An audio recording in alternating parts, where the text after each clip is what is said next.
Veritas Oquitus by Bones Boy 15, Chapter 26, Eventful Evening. This is so not fair, Wise mumbled as she watched Yang prepare herself for a night on the town. After vanishing the night before for an uncertain period of time, Yang had spent most of the day moping and lazily about, half-heartedly reading articles on her scroll, watching videos on her scroll, and even lazily petting Swai, who, let's face it, didn't mind that, but Wise felt it could have been a bit more affectionate to the cute mascot of the team. It was only after her dunce of boyfriend dropped by and offered to take her out on the town that Yang started to perk up. Now, normally Wise would be happy for Yang, but one of the conditions after the event that was called the breach was that all students would remain at Beacon. Somehow, by some act of God or Om or whatever Naruto had in his corner, the whiskered boy had gotten an out that Naruto refused to divulge when asked. So not only was Jane going out to live it up that night with her significant other, but she was also doing so while supposedly breaking the rules. Basically, it was a huge, thrilling adventure for the Buxman blonde, and her teammates were going to be stuck in Beacon for all of it. Needless to say, Weiss was a tad jealous. Well, if you asked your badass hunk of a boyfriend, oh right, Yang grinned at the scowling Harris. You don't have one. And chalk up another point for Yang, Blake said dryly as she turned the page in her now signed edition of Natures of Love. The faunus didn't feel as embarrassed to have it in her possession anymore, but she was careful around Kurenai. She heard the woman had burned Sasuke's copy, which was then thankfully replaced by Jiraiya, and didn't want to risk it. Despite what Kurenai and many others thought, the graphic scenes only added to the romantic plot hidden between the lines. Lecturer of the highest order he may be, but Blake was certain that Jiraiya was also a closet romantic. Why sent the faunus a sour look before she glared back at Yang? That was so uncalled for. Don't care. I'm riding my high as long as I can tonight, Yang said. She tilted her head thoughtfully. I wonder if I can write something else too. Maybe get a hotel tonight get a hotel room for a night. I have been saving my allowance. Gonna puke. Ruby ducked into the bathroom. Swipe barked and followed after her. Weiss pinched the bridge of her nose in frustration while Blake rolled her eyes. She was probably talking about her motorcycle tuned up in a shop. The reading girl said dryly. Blake didn't put it past the blonde to do that, and then hold to the thoughts of what happened over everyone's heads. Knowing Naruto, who would consider it a great prank of infinite proportions, he'd probably back her up on it. Nope, I was being serious. Yang's chirp made Blake choke on her own spit, and Weiss's face burned. The blonde turned and shrugged at her teammates' incredulous looks. What? We've been together for, 2 months more? That's long enough, I'd say. This is your first date, Weiss protested. Off campus, Yang corrected her with a smirk as she finished putting on what she called her hunter outfit. Whisker Boy and I have been plenty of dates during class. Is that why you keep disappearing during lunch? Ruby asked as she walked out of the bathroom, the toilet draining behind her. So I trotted out a second later, panting happily as can be. And the classes after. Oh yeah, we've had 3 movies dates and about a dozen lunch dates, Yang said proudly. They hadn't been caught skipping once either, so that was a boost to her pride. She went into the bathroom to double check her makeup. If he pulls a classic one, if he put the classics on me, takes me to dinner, I think we'd had hit all the marks on the list. You do plan to be safe, right? Blake asked, peeking over her book. Well, duh. Yang rolled her eyes. Contrary to what many believed, she wasn't a brainless beauty. She knew that the chance for involuntary reproduction during one's first time making the grim with the backpacks was just as high as any other time. She walked out of the bathroom and she began to brush her hair. I don't want to be a mom yet, and I'm pretty sure Naruto's not ready to be a father. Understatement of the century, Weiss said with a roll of her eyes. Yeah, Dad probably wouldn't like it if you became a mom so soon. Ruby nodded and Swipe barked his agreement as they sat down next to Weiss.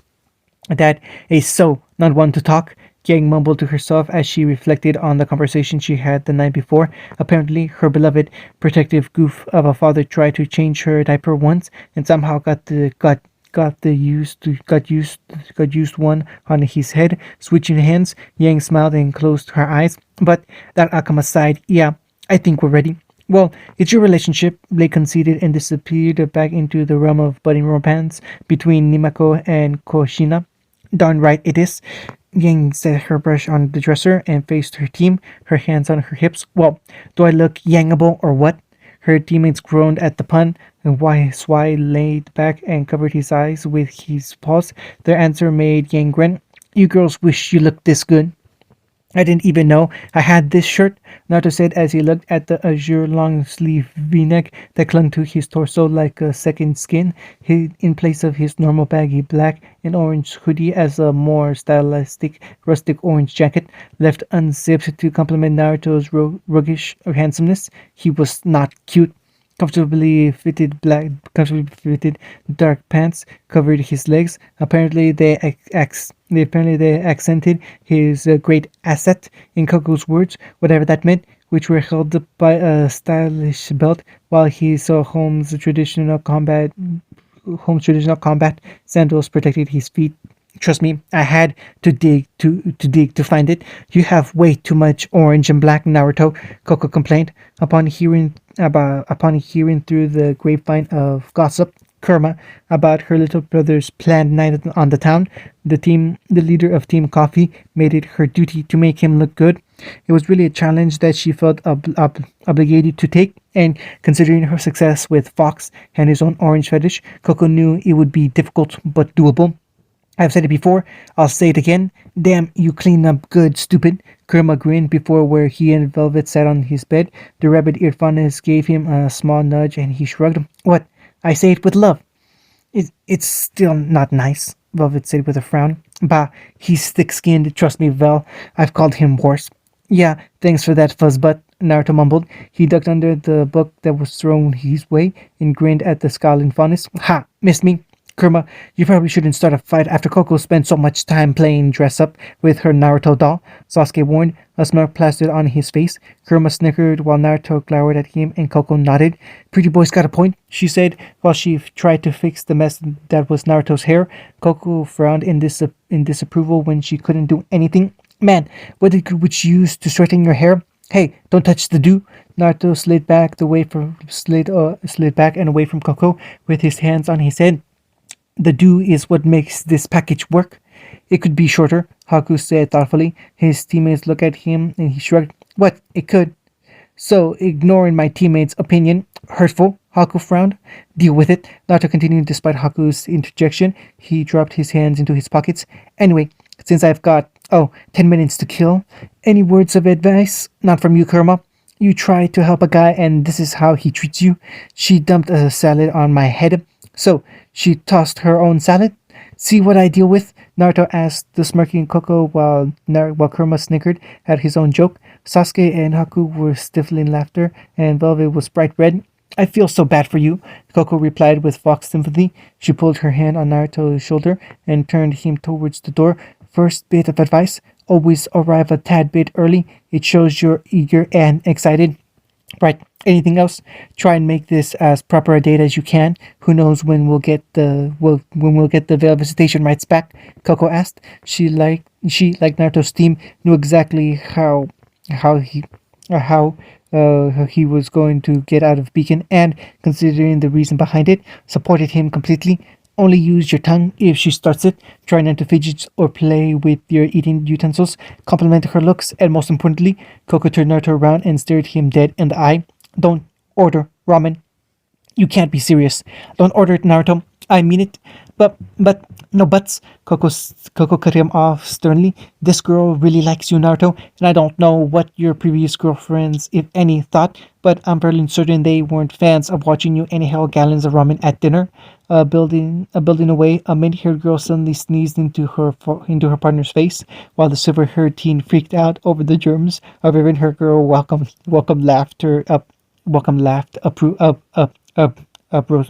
uproariously. Well, when you put it that way, Naruto said with a frown on his face. A begrudgingly sigh escaped his lips, and his shoulders sagged in defeat. I guess she's worth it. Good boy. Now, if you're not coming back, please do let one of these idiots know, Coco said, gesturing with her thumb at Naruto's teammates. Hey, Kurama and Sasuke protested, whereas Haku took it with stride. Yeah, sure. All right, well, better go now while the window is still open. Naruto mused. He left the dorm room, and the door shut behind him, leaving Coco and Velvet in the room with his team. Coco then turned to Kurama and crossed her arms over her chest. So, when are you going to take my little cupcake out and make her into an honest woman? Coco! Velvet shrieked while Kurama suddenly paled. So, this is romantic, Yang mused as she followed her boyfriend through the shadows through Beacon's garden towards the gate that would let them get to Vale. They'd already across rooftops, while Naruto showing an interesting amount of acrobatics, something Yang filed away for later, and talent with what he called ninja rope, yet another thing Yang filed away for later. Hey, you've got to walk in the middle of in the moonlight through Beacon's Gardens, and then dinner at a cozy little joint that needed reservations. I'd say that's romantic. Naruto said with a glance over his shoulder. He looked ahead just as Yang's eyes dropped down to admire his backside. Well, you're right. Yang's smile grew slightly as she took in the way his jeans fit his rock hard rear. The scenery is nice. Yeah, the flowers that Prof. O has here are well cared for. Naruto nodded, oblivious to her words' true meaning. That's another thing I wouldn't mind doing the rest of my life. Gardening? Yeah, I like to garden. Got a bit of a green thumb. Heard one day plants like being talked to, and well, life alone tends to be pretty quiet. At least that way I didn't seem insane or sneaking out one of Remnant's most esteemed academies for huntsmen and huntresses. I do my best to spoil ye. Hold on, at Legion Patrol. Naruto mumbled and came to a stop. Two of the Legion soldiers assigned to guard the academy walked by, muttering about the droid's malfunctioning. Naruto held his hand up and counted down from 3 to 0 before he hurried across the path to gathering of large bushes, which he promptly ducked down into. Yang rushed after him and crouched beside him. This is a great date, Whisker Boy, she whispered. We're already eating bush together. Wait until dessert. You'll love my salted nuts. Yang snickered and followed her smirking boyfriend to the main gate, where he promptly turned and cupped his hands in front of him. Ladies first, Naruto said with a grin. Yang sauntered up to him and put a foot in his hands while her hands pressed on his shoulders. My, aren't you the gentleman? She asked with a smile. A quick peck on the lips was given to her beau. See you on the other side, Whisker Boy. Brace yourself, Naruto warned before he tossed Yang up. She landed on the other side of the fence and turned back to him. So, who's going to toss you? Yang asked. Naruto leaned against the fence and winked at her before he nodded over at a nearby gathering of trees. Meet you over there in 5 minutes. Keep me waiting, and I'm ditching your fine ass. Oh, my ass is fine, huh? Yang asked with a smirk. 4 minutes, 43 seconds. You think you're so smart? Bah, I'm not smart. Naruto said. He grinned widely and held up his right hand. But I am clever. Spotlights are going to light me up in 3, 2. On cue, a few large beams of light illuminated the two teens. A bullhorn sounded, and multiple robotic foot soldiers rushed into lines, weapons aimed at the two. Halt! Put your hands above your head and identify yourselves. I hate how you can do that, Yang mumbled. 3 minutes, 23 seconds, Naruto said with a smirk plastered on his face. He stole a kiss from her before he glanced at the trees that he pointed out earlier. Might want to get that fine ass moving. You are so lucky that you're cute. 3 minutes, 9 seconds. Yang stuck her tongue out at Naruto before she turned tail and ran. Naruto tilted his head slightly. Hate to see her go, but I'd love to watch her leave. We will not warn you again. Place your hands above your head and identify yourselves. Oh, getting official with me. This is serious. He lifted his hands up slowly. I'm just passing through, boys. Turn around slowly and identify yourself. I have a message from you. 2 words only. We will fire. Last warning. Turn around. Smoke bomb. Did you just say? Naruto threw his hands down, and 2 small balls hit the ground before it exploded. The blonde was engulfed in a massive cloud of smoke, and the drones began to open fire. The handler swore over the bullhorn. Shit! Ceasefire! Ceasefire! Yang from her spot beyond the gates covered her mouth in shock. Oh my god! I know, right? They're going to have to file so much paperwork. Yang turned and stared at Naruto, who was grinning madly as he watched the Legion soldiers try to rein in the drones. The Whisker teen looked at her and arched a brow. What? How in the hell did you get over here so fast? I've said it before. I'll say it again. I'm a ninja. Naruto grinned at her. Fear my ninjitude. Ninja, huh? Gonna sneak us back in? Nah, the perfect sage will. He offered to when he got us that opening. That's an opening. Drones opening fire on an unknown and unarmed person while the security cameras are on the fritz. Yeah, that's an exploitable opening if I ever heard of one. Now, Naruto stood up and offered Yang his arm. Shall we hit the town? Yang smirked as she stood and looped her arm around his. Of course, darling. I think I like Whisker Boy better, Naruto mumbled as he led her out of the bush and towards the subdued nightfall of Vale. Would it be better if I called you Honey? Yang asked playfully. I call you that. We can't call each other the same nickname. We'd sound like idiots then, Naruto pointed out. Fair enough, Yang agreed. How's cutie patootie? If you ever call me that in public, I will spank you. Naruto told her seriously. You will not enjoy it and it will hurt. Okay, not that then. Yang pursed her lips and thought for a second before she snapped her fingers. How's being my main squeeze sound? Painful? Schmoozy pie? You made that up on the spot, Cuddlekins. Oh gods, do not call me that, Poopy Lou. Did you just call me a toilet, baby cakes? Maybe I did, Whisker Boy. What are you going to do about it? Well, I was going to take you to a crappy dinner, but obviously you need some classes in proper date etiquette. Naruto sniffed hotly. Oh really? Yang smirked. You bet your sweet ass, honey buns. Honey buns? Yang laughed and gave her boyfriend a questioning look. Naruto nodded and grinned at her. While you have a nice derriere, Naruto said, taking a moment to lean his head back and openly admire the way her rear was framed by her pants. He returned his blue eyes to her lilac. Your yang in rag is far superior to anyone else's. Thus, instead of honey buns, you are my honey boobs, while the repetitive conversation consisting of corny slash inappropriate nicknames and the explanation of them was occurring on the side of the road, a familiar mane of white hair popped up. The owner of the mane giggled to himself and scribbled down several of the names mentioned, including the reasoning and details behind them. Oh yeah, that's a boy, Naruto. You woo her like a champ, Jiraiya whispered to himself. He giggled and scratched more notes into his handy-dandy notebook. Kushina would be so proud of you, taking charge in the way Minato never could. Oh, I should use that. Now, if only I knew her measurements. Oh shit, I'm losing them. Jiraiya jumped up and sneakily walked and followed the blonde couple, a grin on his face. I hope he listened to my advice and took her to the mysterious tree, Yang asked. The building her boyfriend had led her to was on the oddly quiet corner of Monty Ave. It was homely, with red and gray bricks, very welcoming to the wayward drunk. Yang turned to give Naruto a look. You're taking me to a tavern? The last person I want to see on a date with you is Junior, though the twins were kind of pretty. Maybe we could include them sometime. Apologize for the fight. Joke, I was joking. Naruto rolled his eyes when Yang gave him a pointed look. He flashed the winning smile. They pale in comparison to you, honey boobs. Nice save, Whisker Boy. I said I was clever, not smart. Naruto gave her a gentle nudge in her arm. Come on, it'll be fun. We already went clubbing together, saw movies, had lunch. You just want to get me drunk, Yang said accusingly. Well, I'd be lying if I said that wouldn't be an interesting outcome, if unintended, Naruto admitted. Alright, but you're ordering the first drink. Yang looked at him and smirked. If anyone's getting date raped tonight, Whisker Boy, it's going to be you. I don't know whether to be afraid or jealous of what may occur to my unconscious body, Naruto mused with pursed lips, which prompted his girlfriend to laugh and lead him into the tavern. The feeling of being welcomed immediately engulfed the two teens, and smiles quickly spread on their faces at the sheer amount of joy that filled the room.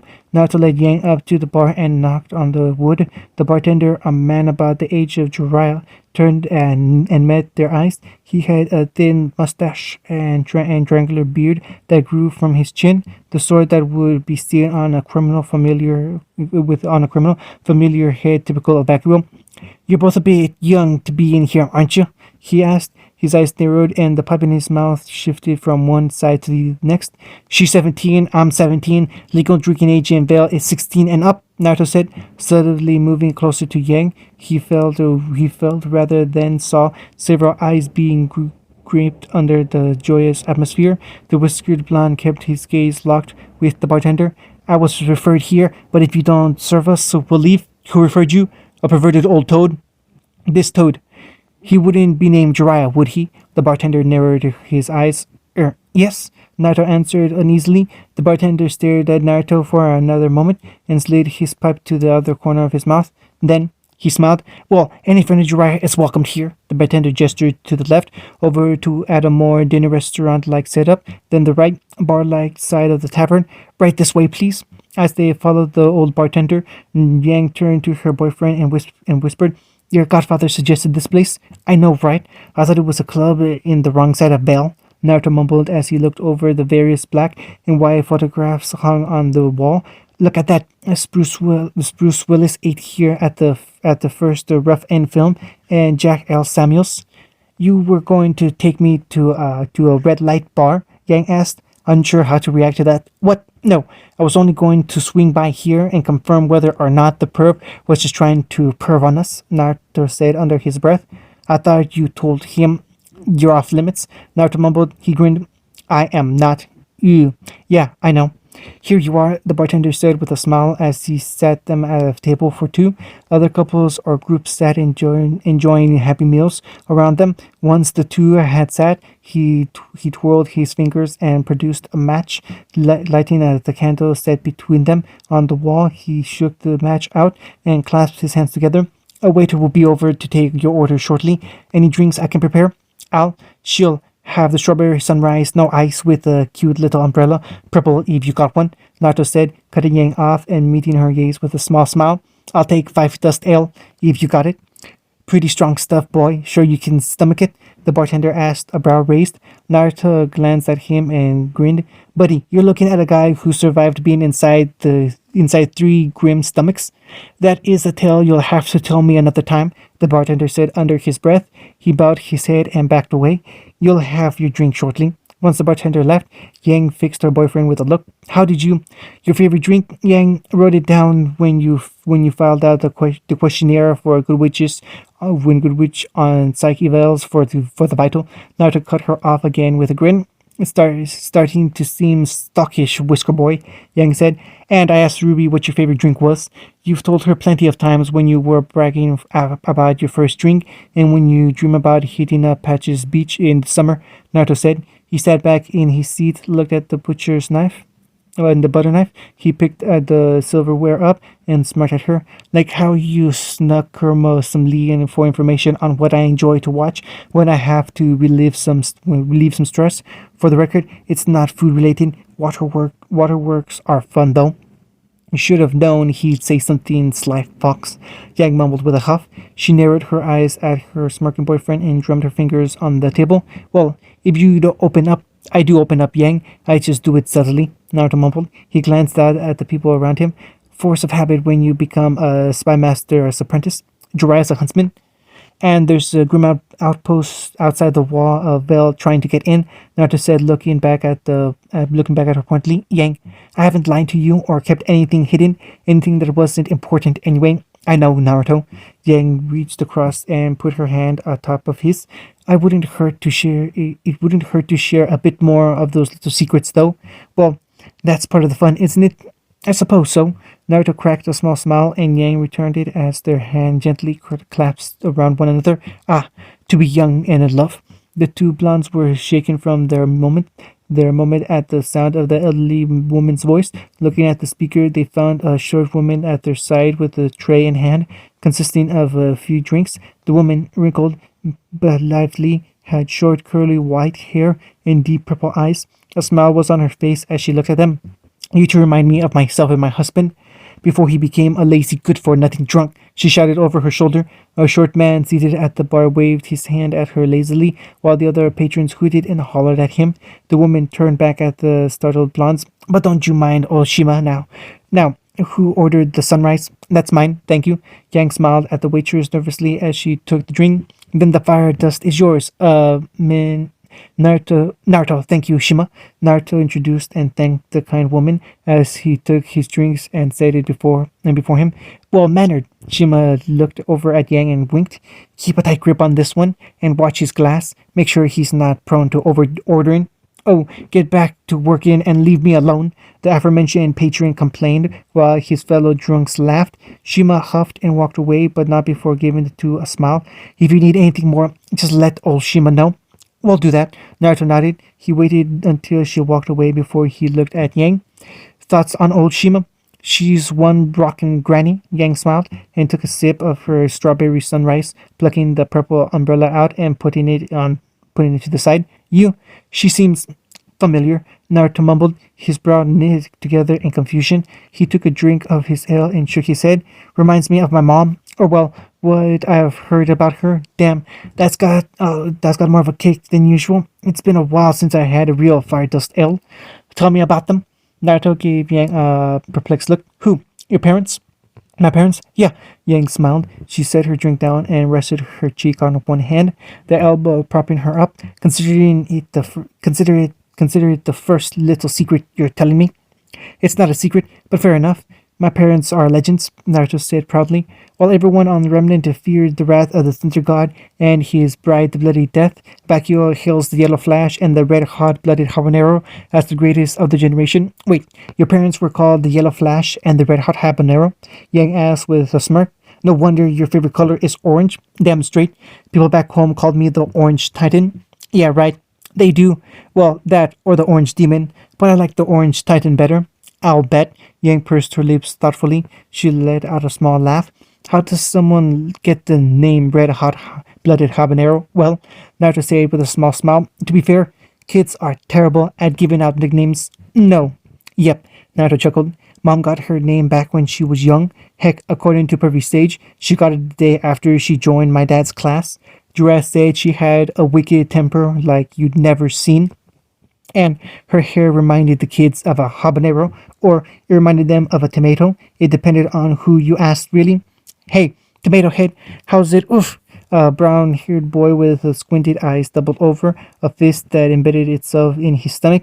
He was pushed to the ground and let out a wheeze when the weight of his attacker landed on his back. Say it again! The little red-haired girl, no older than 10, growled at her victim. Her hands clutched his hair and pulled, ripping a few strands from the scalp, but not all would go easily. The boy cried out in pain, and she pushed his face into the dirt. Come on, Burori. I can't hear you. What you say about my head? Get off me, you freak. Who you calling a freak? You freak. Jeez, looks like Bururi made the habanero's blood boil, idiot, another boy said to the blonde that stood beside him. The blonde watched the red-haired girl turn towards his friend, and his blue eyes went wide with terror. Wisely, he took a step to the side away from his friend that had earned the class new ill-tempered girl's ire. What'd you say, Tomo? You want some too? The girl launched herself at the boy. Tomo, who could do no more than squeak before she tackled him to the dirt, seated on his stomach, the red-headed girl quickly wrapped an arm around his head and began to grind her other hand's knuckles along his scalp. Speak up, I can't laugh at your jokes if you don't tell me them. Ow, ow, ow, teacher, help, Krishna's lost it again. The blond boy watched from the sidelines. He wanted to help, really, he did, but his two friends had started it. Honestly, he didn't see what was so bad about her hair. He liked the color red. I might have taken some liberties with that particular story, but from what Privy Sage said, my dad might have possibly stalked my mom because he liked her hair. Naruto muttered out sheepishly, no way. Oh, that's so cute. Yang laughed. He had a little crush on her. That's what Privy Sage believed, but he's not the most trustworthy of sorts. Naruto mumbled. There was an affronted cry from the bar, followed by a hard whack that was ignored by the couple. Naruto took another drink of his ale and chuckled.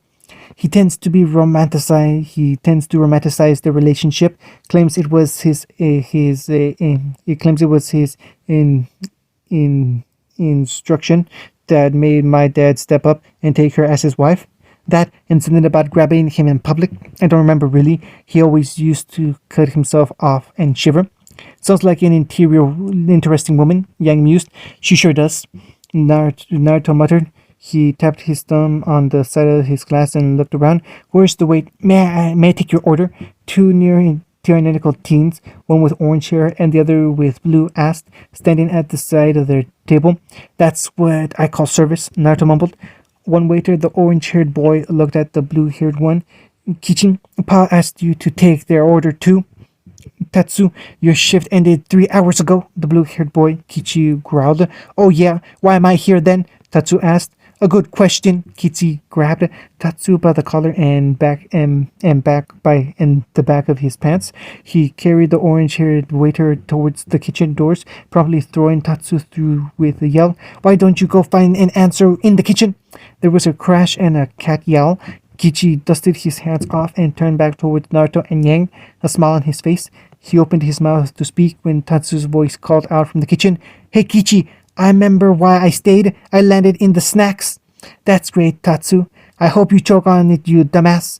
Kichi grumbled. He quickly put a smile back on his face and looked at the amused couple. So, what can I get you?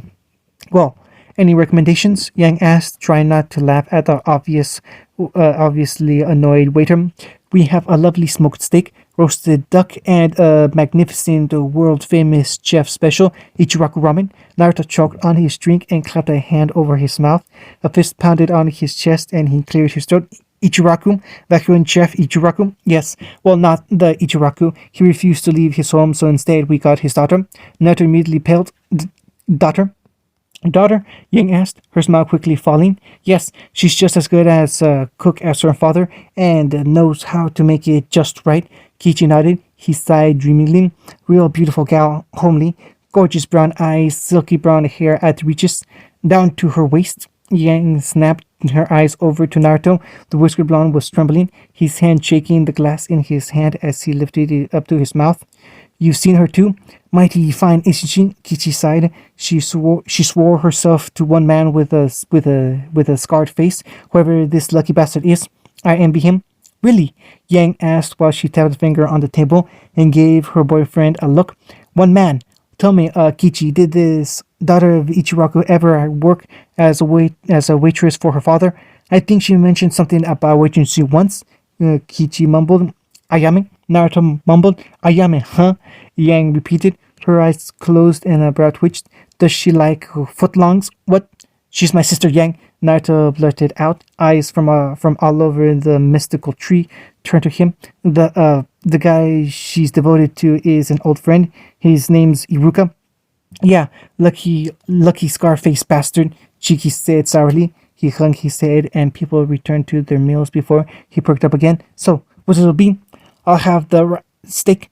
Naruto ordered, changing his order quickly. I'd like a bowl of ramen. Miso, please. Yang smiled beautifully at the waiter. Kichi flushed, wrote down the order, and then scurried off to the back while Naruto gaped at her. Well, a sister, huh? Yang mused. She stirred her drink with the previously set aside purple umbrella. I thought you were an orphan.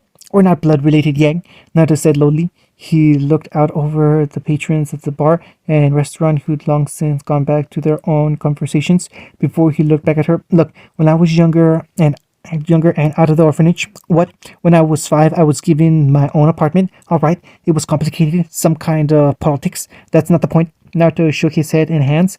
When I was little and on my own, I had a stipend from Khan's government, and it wasn't a lot. Meals weren't easy to come by, and ramen was cheap. So a very kind father and daughter would let me eat there for 1-2% off tops. It was the best deal ever, and Aime was like the older sister I never had, besides Coco. Well, Aime was more like the helpful older sister, and Coco like Naruto trailed off. He was about to say like how you are to Ruby before his brain's filter miraculously kicked in. It chooses the fickleness of moments to kick in. Coco's like Yang fished again, giving her boyfriend a suspicious look. Coco, you know, she's Coco. Coco's one of a kind. Naruto continued hastily. He took a breath and put a hand on the table. What I'm trying to say is, Ayamis, to my knowledge anyway, not the ramen waitress without gag reflex. Oh, really? Yang asked, her eyes narrowed. Then why were you so nervous when she was brought up? Well, I might have sort of skipped on saying goodbye when I left Kon. Naruto sheepishly admitted while scratching his right cheek with one finger. Really? Yeah, and no offense, Yang, but women in my life tend to be more frightening when they're angry at me. Naruto muttered. He took another drink of his ale, and once he set the glass down, pursed his lips. According to Jiraiya, I get that from my father. Your dad sounds like a smart guy, Yang said smugly. She leaned back in her seat and traced the rim of her drink with one finger. So, no ramen tonight? No, I'm not in the mood. Naruto lied through his teeth. Was getting sick of it. That's a shame. Yang dipped her finger into her drink and then lifted it up to her mouth. And here I was hoping you show me how to really, really enjoy ramen. Naruto's brain went numb as Yang started to suck the strawberry sunrise off of her finger gently. She slowly pulled her index finger out of her mouth until there was a light pop. I mean, you know the best way to eat it. Yang breathed as her fingers slowly but subtly went down to her cleavage. Lilac eyes were locked on cerulean blue, which in turn were locked on the damned thin finger. Yang smirked slightly, and her finger drifted away to the chopsticks that were set beside the rolled up silverware. How to use the utensils? Yang broke the chopsticks apart in a way that should have been impossible. Sensually, properly. Well, they said the quickest way to a man's heart was through his stomach, and luckily for Yang, Naruto had taken enough fire dust L, notably 33% alcohol per volume, into his system for his mental walls to be shattered. It also helped that a certain overseer slash chronicler slash pervert had possibly tossed in a milliliter of the mysterious tree's special 400 toad proof beer. A healing factor or not, Naruto was buzzed, and Yang was unknowingly capitalizing on it. Yang? Yes, Naruto? Yang asked. We need to go. Naruto grabbed Yang's hand and pulled her with him out of the tavern. Now, Yang had a grin on her face as she was pulled along by her boyfriend to the nearest, nicest hotel, being reminded that there were at least two girls out there that had managed to see her boyfriend's tool and do more in some cases, lit up her jealousy, and a fire of desire ignited like no other had before. A promise she made that night to herself, and while a suggestion at first, it had now become thus to her team. Thus to her it become thus to her team flew to the forefront of her mind. Yang no longer wanted dinner. Oh, she was hungry, don't doubt it, but she wanted to have dessert first. Wow, right into the stallion inn without even dinner. She must want it as bad as he does. Jiraiya mused. He grinned to drop some lien on the counter and started to rise from his seat when a metal ladle slammed down on his head. The white-haired huntsman yelped and collapsed back into his bar stool. You won't be spying on them, Jiraiya boy. Damned what your rank is, my word is law, and my word says you will leave them youngins to be youngins like you were long ago. Shima warned Jiraiya, shaking the ladle of doom at him menacingly. Ah, but Ma, Jiraiya protested. No buts, Jiraiya boy. Ma's right. The husband of Shima croaked from his seat. The elderly man had gray hair that covered the sides and back of his head. With age levied his scalp smooth and hairless, he straightened his back and cracked his neck before he turned and locked two golden eyes on the cowering Jiraiya. You will leave Minato boy and Kushina's son alone, but think of my work, Pa. I am, and the last thing you need is to capture or witness the first time between two young souls deep in love. The old man scowled. He dropped from his bar stool and looked at the bartender. Bunta, close up. The rest of you, go home, sleep. We need to get preparations in order. As you wish, Father. Fukasaku. The bartender, Bunta, said with a bow. He turned and pushed open the door. Kichi, Tatsu, clean up and prepare for initiation. Okay, Pops. Okay, Dad. Ungrateful little. Stop calling me Pops, Kichi. End of chapter 26.